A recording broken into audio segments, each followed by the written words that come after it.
Assalomu alaykum. Bozor 24 kanali obunachilari. Bugun Elektroset bozorda Anvaram do'koniga keldik. Assalomu alaykum Anvara.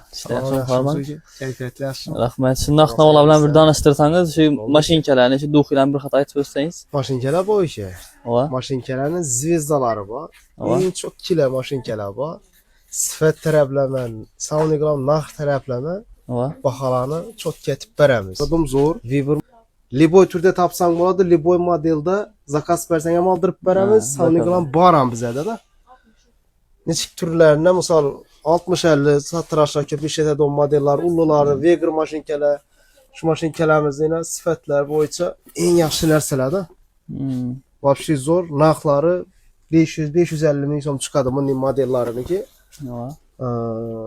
Ning kichkina mashinkalarga keladigan bo'lsak, 70 ming so'm, 80 ming so'm kichkina kantovka mashinkalardan bu.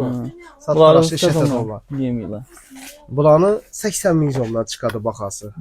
Baho bo'yicha zo'r, savni glavni sifat ham bor, bir garantiyasi ham bor. Zaryat ham yaxshi tutsa. Zaryatni ham zo'r tutadi. Bir qo'yganing 2 oy turadi zaryatkalari. Hamma o'zi garantiya bor.